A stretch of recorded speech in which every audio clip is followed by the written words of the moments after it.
نووسینگەی خەلیفانی دەستگای خێرخوازی بەخشین بە بۆنەی جەژنی ڕەمەزانەوە جلوبەرجی جەژنیان بەسەر 170 مناڵی بێباوک و کەم دەرامەت دابەش کرد. جلوبەرگەکانیش لەلایەن دەستگای بەخشین بە هاوکاری خێرخوازان دابین کرابوون.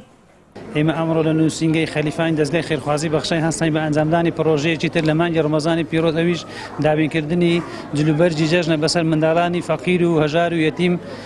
شایانی باسە دەستخۆشی لە دەستگای خێرخوازی بەخشین دەکەین کە ئەم جلوبەرگیان بۆ دابینکردن کە ئەم ساڵیش هەر وەکو نەویتی ساڵانی چەندین پرۆژەی ناوازەی هەبوو دەستگای بەخشینێک لە پرۆژانە دابینکردنی جلوبەرجی جەژنە بەسەر منداڵی فەقیر و هەژار و هەروە پرۆژەی تریشمان هەبوو وەکو نووسینگەی خەلیفان، ئەویش دابەشکردنی سەبەتەی خۆراکە بەسەر خەڵکی فەقیر و هەژار.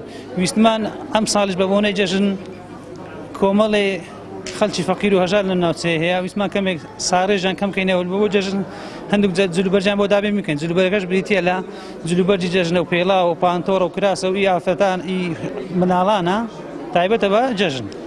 من وەکو مامۆستایەکی ئاینی دەستخۆشی لە نووسینگەی بەخشینی خەلیفانی کۆمەڵی دادگەری ئەەکەم کە بەردەوام هاوکاری خەڵکی کەم دەرامەت و هەژار ئەکا. هیوادارین خوای پەروەردیگار بەرەکەت بەسەر ماڵ و سامانیاندا بڕێژی و دەستخۆشیان لێکەین. بەڕاستی لەو مانجی ڕەمەزانی پیرۆز جێگەی دەستیان دیارە لە هەموو شوێنەکانی کوردستان ماندوونە ناسانە یارمەتی خەڵکی هەژار و کەم دەرامەت ئەدەن. لای خۆشیانەوە مناڵان سوپاسی دەستگای بەخشین دەکەن کە ئەوانیان بەسەر کردوتەوە و دڵخۆشن بەم دیارە کە بۆ جەژن پێیان داون.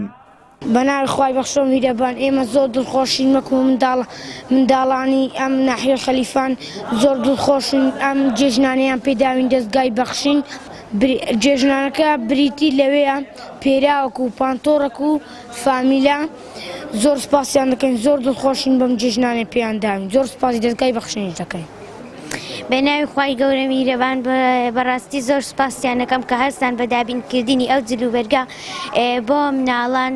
بەڕاستی زۆر سپاسیان دەکەم، هیوادارم هەر سەرکەوتوون.